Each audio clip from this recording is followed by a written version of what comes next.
आइए जानते हैं आज की कुछ अंतर्राष्ट्रीय खबरों को। पहले एक नजर आज की हेडलाइंस पर। 118 लोगों की मेडिकल टीम म्यांमार पहुंचे, 2 और भारतीय विमान। मदद के लिए भारत चला रहा ऑपरेशन ब्रह्मा। गौर से देख लीजिए इन दुश्मनों को, भारत में खाते हैं गाते हैं पाकिस्तान की। मुस्लिम धर्मगुरु ने पीएम को पत्र लिखकर कहा, विरोध करने वालों की करे जांच। मोबाइल खरीदने के नहीं थे पैसे, घर वालों को थी बहुत उम्मीदें। दिहाड़ी मजदूर का बेटा बना टॉपर। सुकमा बीजापुर में मारे गए 17 नक्सली, 25 लाख का इनामी, बुधरा भी ढेर। बलूचिस्तान में पाकिस्तानी सेना का दमन चक्र तेज, शांतिपूर्ण प्रदर्शन करने पर 250 लोग गिरफ्तार। गाजा में युद्ध विराम के प्रस्ताव को हमास ने दी मंजूरी, इजरायल ने पेश कर दिया नया प्रोपोजल। फर्जी खबरों पर नहीं भरोसे पर चलता हूं, सूचना लीक मामले में ट्रंप ने नौकरी से ना निकालने की दी गारंटी। ईद के मौके पर रिलीज हुई सलमान खान की Sikandar, first day first show देखने वालों ने सोशल मीडिया पर दिए रिव्यू। और 5 ओवर में सिर्फ 8 गेंदें, हार्दिक, तिलक और मिंज ने दोहराई एक ही गलती।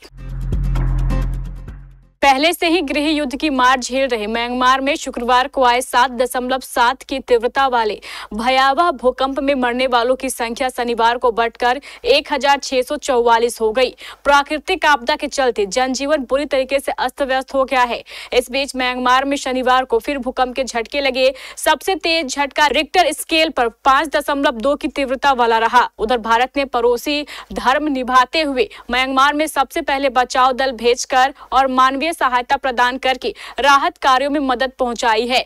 भारत ने भूकंप प्रभावितों की मदद के लिए ऑपरेशन ब्रह्मा चलाया है और शनिवार को 15 टन राहत सामग्री भेजी।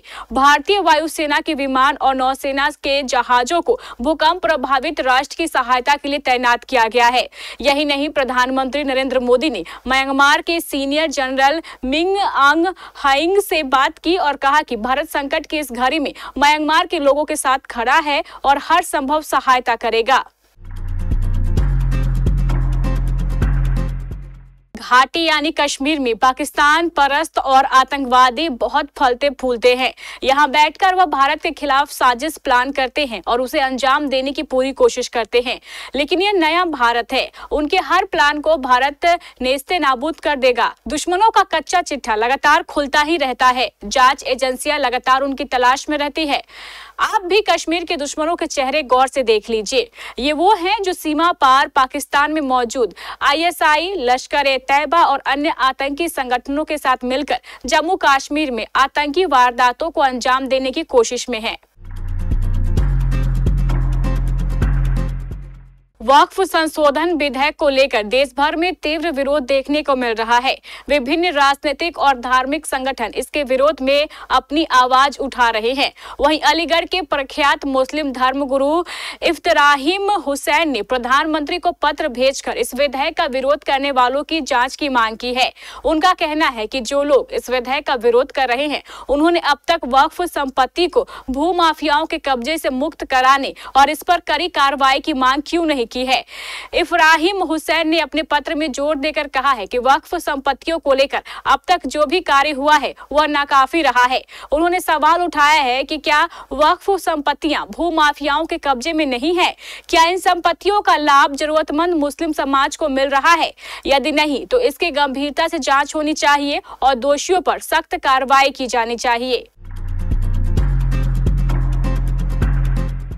औरंगाबाद जिले में बिहार मैट्रिक परीक्षा रिजल्ट में 4 छात्र और छात्राओं ने टॉप 10 में जगह बनाने में सफलता हासिल की है। बता दें कि जहां जिले के अंबा के दप्पा गांव की शालू कुमारी ने 482 अंक लाकर पूरे बिहार में 8वां स्थान प्राप्त किया, वहीं रफीगंज के आरबीआर हाई स्कूल के छात्र कार्तिकेय कुमार, पटेल हाई स्कूल की छात्रा आशा कुमारी, नवीनगर प्रखंड की छात्रा संजना गुप्ता ने बिहार में 10वां स्थान प्राप्त किया है।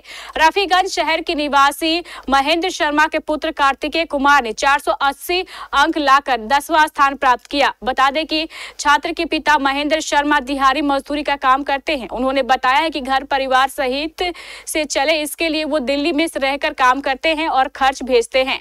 वहीं छात्र कार्तिकेय ने बताया है कि उसकी इस सफलता में उनके पिता और मां का सबसे अधिक हाथ है। छात्र कार्तिकेय कुमार की मां गृहिणी है।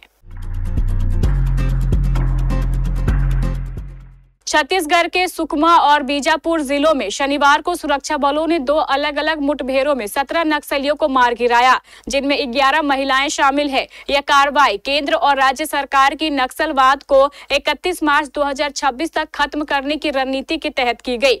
न्यूज एजेंसी की रिपोर्ट के मुताबिक सुकमा जिले के केरलापाल थाना क्षेत्र के जंगलों में सुरक्षा बलों और नक्सलियों के बीच सुबह 8 बजे मुठभेड़ शुरू हुई। इसमें 17 नक्सलियों को मार गिराया गया। मारे गए नक्सलियों में विशेष जोनल कमेटी सदस्य और दरभा डिवीजन के सचिव कुडामी जगदीश उर्फ बुधरा भी शामिल है, जिस पर 25 लाख रुपए का इनाम था। पाकिस्तान में ट्रेन हाईजैकिंग की घटना के बाद बलूचिस्तान में सेना ने अपना दमन चक्र भेज दिया है। इस दमन के खिलाफ शांतिपूर्ण तरीके से आवाज उठा रहे लोगों को बिना किसी वारंट के गिरफ्तार किया जा रहा है और गुप्त स्थानों पर रखकर उन्हें टॉर्चर किया जा रहा है। पाकिस्तान की बलूचिस्तान नेशनल पार्टी के 250 से अधिक कार्यकर्ताओं को शनिवार को गिरफ्तार कर लिया गया। वे बलूच यकजहिती समिति के नेताओं और कार्यकर्ताओं की अवैध हिरासत के खिलाफ क्वेटा तक शांतिपूर्ण मार्च का नेतृत्व कर रहे थे। स्थानीय मीडिया ने शनिवार को बताया कि प्रदर्शनकारियों को बलूचिस्तान प्रांत के मस्तूम के पास पकड़ा गया। इससे पहले शनिवार को भी बीएनपी ने संघीय सरकार की आलोचना की, क्योंकि उन्होंने वाद से क्वेटा तक शांतिपूर्ण मार्च को रोकने के लिए रास्ते में कंटेनर रखे और प्रमुख प्रवेश बिंदुओं को अवरुद्ध कर दिया। क्रूर दमन के बीच पार्टी नेतृत्व ने शनिवार को अपने भविष्य की कार्रवाई की घोषणा करने की उम्मीद थी। फिलिस्तीनी गुट हमास ने गाजा पट्टी में युद्ध विराम के लिए मध्यस्थतों के प्रस्ताव को मंजूरी दे दी है। यह प्रस्ताव उसे 2 दिन पहले मिला था, जिसे शनिवार को मंजूरी दी गई है। हालांकि इसके बाद इजराइल ने एक नया युद्ध विराम प्रस्ताव पेश कर दिया है। इस प्रस्ताव के मुख्य बिंदुओं में बंधकों की संख्या में बदलाव शामिल है। युद्ध विराम पर बातचीत के बीच इजरायली फोर्स ने गाजा राफा में जमीनी हमला भी अभियान शुरू कर दिया। इससे युद्ध विराम में अड़चन पैदा होती दिख रही है। हमास ने शनिवार को कहा कि उसने मध्यस्थ मिस्र और कतर से गाजा में युद्ध विराम के लिए मिले एक नए प्रस्ताव को स्वीकार कर लिया है। इसके बाद इजराइल ने कहा कि उसने तीसरे मध्यस्थ अमेरिका के साथ समन्वय से एक नया प्रस्ताव दिया है। मिस्र ने इस सप्ताह की शुरुआत में इजराइल की ओर से हमले शुरू करने के बाद गाजा में युद्ध विराम के लिए एक प्रस्ताव रखा। इसे शनिवार को हमास ने मंजूरी दी है। यमन स्थित हूती विद्रोहियों पर हमले की सूचना लीक होने के मामले में ट्रंप सरकार घिरती हुई नजर आ रही है। इसी बीच राष्ट्रपति डोनाल्ड ट्रंप ने हूती विद्रोहियों पर हवाई हमले की सूचना लीक करने के कारण किसी को भी नौकरी से ना निकालने की अपनी प्रतिबद्धता व्यक्त की। उन्होंने कहा है कि वह किसी को भी नौकरी से नहीं निकालेंगे, चाहे मीडिया से कितनी भी गलत खबरें क्यों न आए। डोनाल्ड ट्रंप ने एक साक्षात्कार में कहा है कि सूचना लीक के मामले में मैं फर्जी खबरों और झूठे आरोपों के कारण किसी को भी काम से नहीं हटाता। मैं अपने अधिकारियों पर भरोसे से चलता हूं। उन्होंने यह भी कहा है कि वह अपने राष्ट्रीय सुरक्षा सलाहकार माइक वॉल्ट्स और पेंटागन प्रमुख पीट हेगसेथ का पूरा भरोसा करते हैं। साथ ही जब इंटरव्यू के दौरान ट्रंप से पूछा गया कि क्या इसकी सूचना लीक होने के फलस्वरूप व्हाट्सएप को हटाने की बातचीत चल रही है, इस पर उन्होंने जवाब दिया कि मैं ऐसे कभी नहीं सुना और इस तरह का फैसला सिर्फ मैं ही लेता हूं।